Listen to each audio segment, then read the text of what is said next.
Good morning, Living Waters Community Church. It's your pastoral team here, Pastor Vance and Pastor Dave. We just want to say welcome. We wanted to give you guys an update on our re-entry plan for Living Waters Community Church. And when we start talking about re-entry strategies, there are some things that we had to consider. Jesus wasn't hurried in his ministry. And while hurrying often appears, give the appearance as being on it, it is usually the result of impatience. And we all know, on the other hand, impatience is the fruit of the Spirit. We want to be safe and we want to be sensible.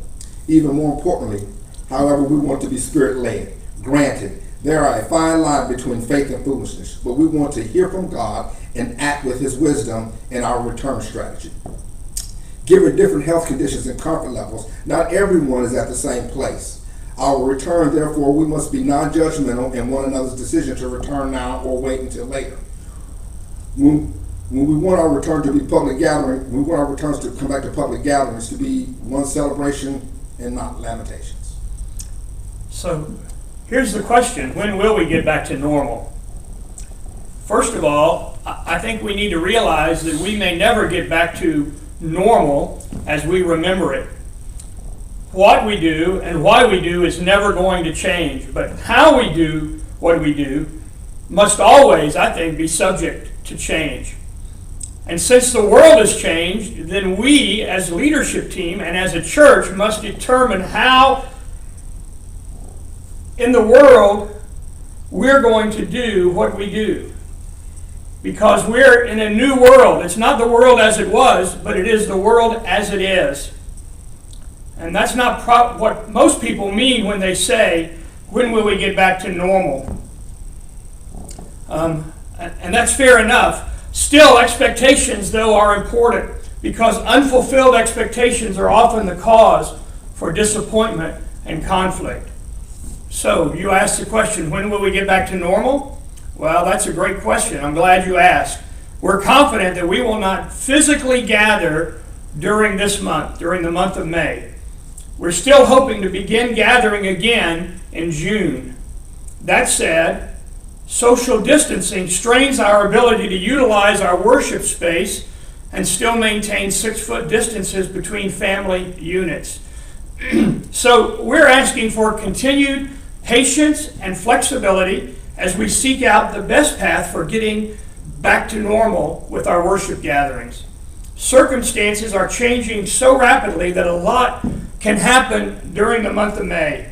And we expect to gain clarity as we move through this month. We'll keep you updated. You're probably asking yourself, well, what will our normal look like? What will our ministries look like? And some of you are attached to those ministries, and what will that look like? What about connection groups? Since our return strategy begins with worship only at first, our connection groups will need to meet virtually for a little while longer via Zoom or something like that throughout the summer. Small groups and small physical spaces such as homes wouldn't be the best combination on the front end of our return. We're hoping for in-person connection groups to assume hopefully shortly in August, maybe the first week in August or so, but there'll be more to come on that though. What about activities for preschoolers and children once we return to quote-unquote Sunday services? Well, the answer is we're not going to do it at first. Maybe not until August, in fact, and we're hoping parents will understand this decision. Think about it this way: when the kids go back to school and we see how the schools are handling social distancing and things like that, then we might be able to go back to our 9 o'clock Sunday morning Bible study classes for children and our 10:30 children's worship. But in the meantime, our young ones are going to have to sit with their families during worship, which means you might make the decision as a family for one of you to stay home. We are going to continue broadcasting, live streaming our worship services even when we begin to gather back together as a congregation. For those who don't feel safe or those that have small children that would prefer to manage them at home rather than in the middle of a sanctuary, in the middle of social distancing. And many of you have asked about Vacation Bible School. We were hoping that maybe we could begin the latter part of June or the first part of July. It was originally scheduled for this past week, but just because of this situation. There was no way that we could do it. And we just met with the leadership of our church, and we made a tough decision, a tough call. It was not an easy decision that we're not going to do Vacation Bible School this year. And so I know that's disappointing. It's disappointing to us as well, because it is one of the greatest outreach opportunities that we have as a church each year.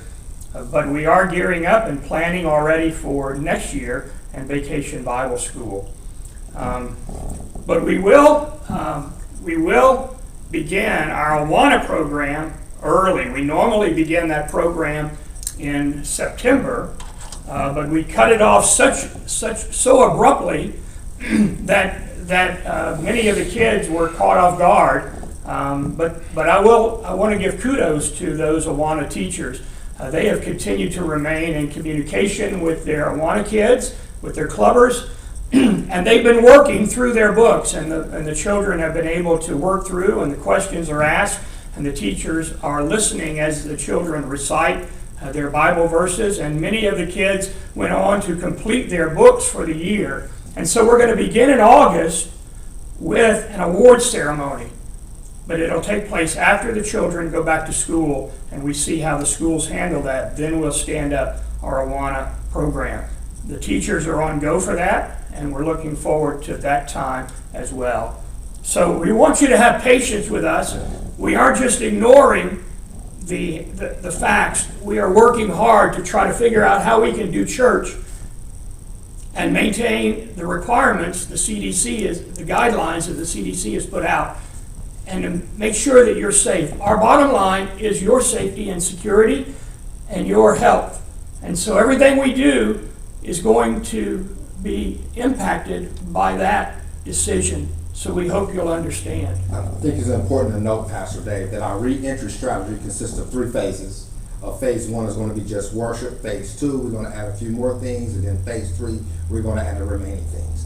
Those dates are yet to come. Understand that this is all wet seabed. We're getting information every day, and things are changing and shifting, and we're just balancing it and leading the best way we can. But my team and I, and the elders, we're in place where we're thinking about it. We're coming up with strategies and different ideas to make us be able to do church, and not just do church, but do it the best of our ability. Just remember that we have to be fervent in our prayer. Continue to pray for us. Be fervent in our prayer. Keep praying for the church. Keep praying for your brothers and sisters. Be faithful to what God has called you to do in supporting this ministry. We thank you for that. You guys have been fantastic as far as supporting the ministry and giving and watching the online worships and all those things. And just be fearless as you go out into the world and take the gospel with you. So be fervent, be faithful, and be fearless. We love you all. We'll see you soon. One more thing. The 15th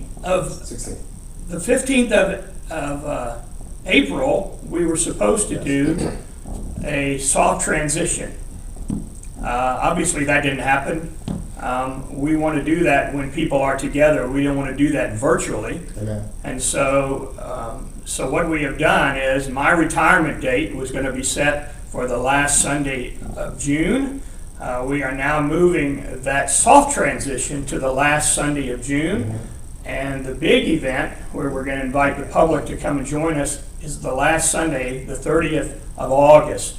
That's when the major transition, with Pastor Vance becoming the senior pastor and myself stepping aside as the founding pastor and enjoying some time of respite before I come back in and become a regular member of Living Waters Community Church. So you pray for us. The transition is still on. It's just going to be delayed by a couple of months. But we are looking forward to a great celebration as we make that transition possible. So again, thank you for your support. Thank you for your prayers. Yes. Continue to reach out to each other and Yes. continue to share the gospel. I think that's important. We have a great opportunity now that we've been able to step back a little bit from our hectic schedules to spend time in the Word and to spend time in sharing in the various ways that we have at our disposal the good news of Jesus Christ. So keep that up. Continue to obey the Great Commission and to do what Jesus has called us to do as a church and as individuals. And we thank you right now for what you're doing and what you're going to do and what God is going to do in the days ahead. Take care and God bless. We love y'all so much. Bye-bye.